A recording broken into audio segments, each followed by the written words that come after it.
ভাইয়া, আপনার কি মনে পড়ে লাস্ট কবে আপনি ইলিশ মাছ খেয়েছেন? কবে ইলিশ মাছ খাইছি সেটা মনে করে কোনো লাভ আছে? ভাইয়া ভাবেন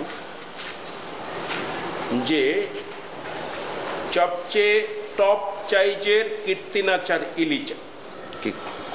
কীর্তিনাশা কি? পদ্মার আর এক নাম কীর্তিনাচা। জানি আমি। যেই কীর্তিনাচার ইলিশ আপনি মনে করেন যে উঠোনের মধ্যে দোয়া কলা পাতা বিছিয়ে দিলেন, কলা পাতা বিছিয়ে সেখানে চকচক করে একটা বটি রাখলেন, আর সেই কীর্তিনাচার ইলিশ মাছটা রাখলেন। মনে করেন যে এই যে একটু উঁচু হয়ে আছে পেটটা ইলিশ মাছের, ডিম। হ্যাঁ, ডিম। সেই ডিমের কিনার দিয়ে আপনি বটিটা দিয়ে এইরকম করে লম্বা পেটিটাকে আলাদা করে ফেললেন, কচকচ কচকচ করে আলাদা করে ডিমটাকে আলাদা করে রাখলেন। ওইটা হলো দো পেঁয়াজা হবে। পেঁয়াজ মরিচ দিয়ে দো পেঁয়াজা।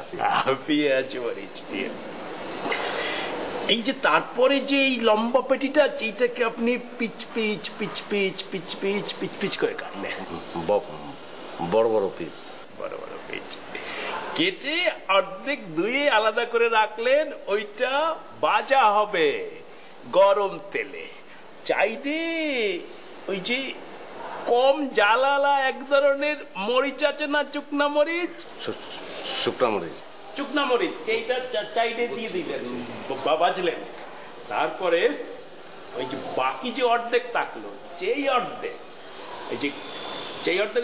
কাঁচকলা দিয়ে লগে যদি 2-3টা গরম চা দিয়ে দেওয়া যায় তাহলে ঝোলটা অসাধারণ। হ্যাঁ, একটু কম জল করে সেইটা দিয়ে মনে করেন যে, আর ওই যে বাসমতি চালের চাঁদা দপদপ করছে গরম ভাত, সেটা রান্না করলেন দিঘির জলে, ঠান্ডা জলে গোসল করে উঠে এসে চিতল পাটিতে বসে দাওয়ায় সেই গরম ভাতের মধ্যে আপনি দো পেঁয়াজা ডিম, কাঁচকলা ইলিশ আর ওই যে মরিচে ভাজা তেলে ভাজা যে ইলিশ, সেইটা নিয়ে কাগজি লেবু লাগবে। হ্যাঁ, কাগজি লেবু, সেইটা দিয়ে খেতে বসলেন।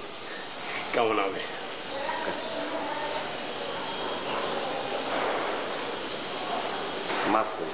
মাছ তো মাছের বাসায় রান্না করেছে, পাশের বাসায় রান্না করছে মাছ। সেই গল্প তুই আমার সামনে খরচ কেন? জানোস না আমি সকাল থেকে কিছু খাই নাই, পেট খালি।